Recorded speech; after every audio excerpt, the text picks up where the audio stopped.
Hey guys, welcome back to my channel. Let's finally talk about the 10 books I read in the month of February. February has been kind of short, or at least shorter than January. January felt like it was like going for months and months. It felt so long. But it's finally getting warmer, and as soon as the sun came out, my seasonal depression went right out the window. So anyway, I read 4 physical. I read the other 6 on my Kindle, so we will talk about physical first.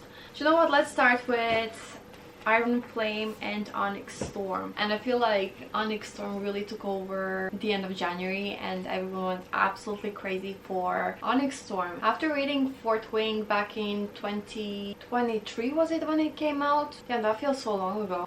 But I wasn't a huge fan of it, just because it felt like a lot of the ideas and concepts were drawn from like other books, to the point where it was just way too similar, and I just wasn't really sure how to close my eyes on that. So I took a little breather and I never got into Iron Flame, and then obviously I had such FOMO for Onyx Storm, and everybody was posting about it and all their vlogs and reviews and reactions and everything. I was just like, I'm missing out, I need to read Iron Flame. So I did read Iron Flame. To be fair, even though Iron Flame is a lot bigger and thicker than Onyx Storm, I just felt like I actually enjoyed Iron Flame a lot more than Onyx Storm. And to be fair, I feel like I just wasn't missing out anything with Onyx Storm, just because it felt like the same thing over and over and over. All of these books just were so much of filler books. Specifically, if you didn't know, this was only ever supposed to be a trilogy, but then Rebecca Yarros went and said, you know what, let's make 5 books. So obviously there's going to be so much filler in these books, and I don't know if I'm just like really in the minority, but I don't think there is much in these books. For fantasy, for actually new adult fantasy books, like, I'm sorry, like, expectations should be a lot higher than what is in these books. And just because like the couple is already like gotten together in the first book, like come on guys, like there's 5 books of these two, and I'm sorry. I felt like I was really disappointed by Onyx Storm is what I'm saying, and I did surprisingly enjoy Iron Flame, but was it worth it? Probably not. Probably not.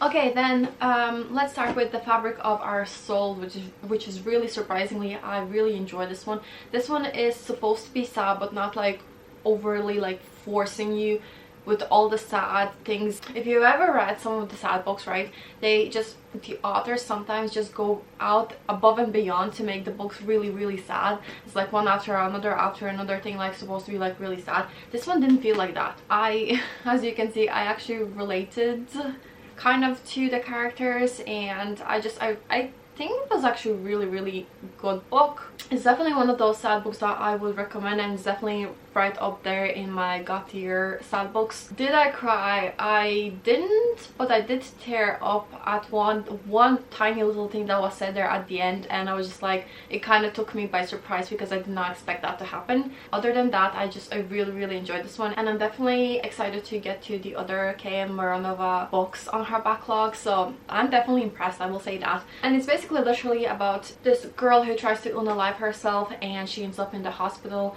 and she just doesn't want to feel anything anymore, so she is that kind of unaliver. And then the guy in this, he is feeling too much of everything, and hence why he kind of wants to live, if that makes sense. So he doesn't really want to like die, but like they're polar opposites but kind of the same, if that makes sense. But I did really enjoy this one, and I think this one was really good. This one blew me out of the water because I just didn't expect a hockey romance book to be enjoyable or as entertaining, because I remember the last entertaining hockey book that I read was Icebreaker, and I just really enjoyed that one. That one was just like so entertaining to me. This one is a dark romance, and I've spoken about this. The whole premise of it is very similar to The World's Best Man by Lucy Foley, and technically I didn't really enjoy this one because I felt like there was a lot of filler. I've talked about this before. By the end of the book, I feel like it just really dragged out, and I do think Lucy Foley writes a lot of books with filler in them. Like, they really could be a lot shorter than what she writes them to be. Whereas this one, the only difference really is the fact that like this one is a hockey one and this one is more of wedding, best man, bridesmaid kind of situation. So this one is like, listen, he's just so unhinged. I can't explain how much I actually really enjoy this one, and it's gonna be for everyone, which I understand, because like he's just so possessive and he's so morally gray and blah blah blah blah blah. But listen, it's like bad reality TV. It's just so entertaining. I just could not stop reading this. Now back to this. So the both men in these, they own like a firm. They're very rich. They have terrible relationship with their dads. I don't know, I just felt like the premises were a little similar. Maybe that's just me, I don't know. I actually did think the premises were very similar. Now Freckles by Cecelia Ahern. I wish I would have enjoyed this one more, and I didn't find her to be as good as I was being told to. And I want to say I technically wasn't really sure where the book was gonna go. Basically, the 5 people that you surround yourself with is the kind of person that you are going to be. But other than that, I wasn't really sure where the book was going. Like, some of the things, the way that some body parts were being described were kind of triggering, and I just did not expect, and I'm not one to be triggered by a lot of things, but this one, the way that she was describing it, and she is an Irish author, which is why I kind of gave her a shot. Was told that like she's really good, but like, I don't know.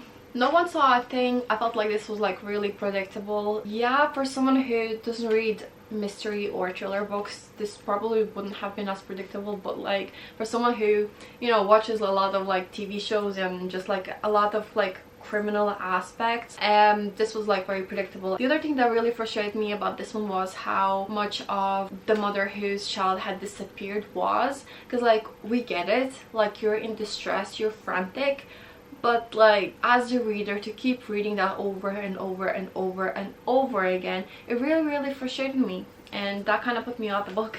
The Paris Apartment. So this one I felt like was very overhyped, and this one was popular there a few years back. I remember I was seeing this book everywhere. I just never gotten around to picking it up until now, and I do think Lucy Foley in general might be overhyped author. For thrillers, I feel like there's better thrillers out there. God of Wrath, I was so excited to read this, and I feel like anything that Rina Kent writes I'm going to read, because in Rina Kent we trust. She's again one of those really entertaining authors. I don't think I've been more entertained by dark romance genre than her books. And I actually haven't read Haunting Adeline, but thought-wise I felt like this was very similar by the tropes that I was seeing in Haunting Adeline. So this one feels kind of similar. Like, I need to get around to reading Haunting Adeline. I really do. Alright, then we have Becoming by Michelle Obama. It felt very long, but I did like it. I only wouldn't recommend really if you're not really into politics aspect of it, because she does really go into behind the scenes of how Barack became the president and everything. I had no clue how he became.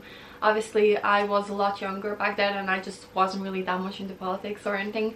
It's still really interesting to see, and especially her as a woman and everything, the behind the scenes and her thoughts, her point of view and all of that was interesting. So I would recommend, other than if you don't really care about Michelle Obama or anything like that. And then last but not least, we have Only Dull People Are Brilliant at Breakfast by Oscar Wilde.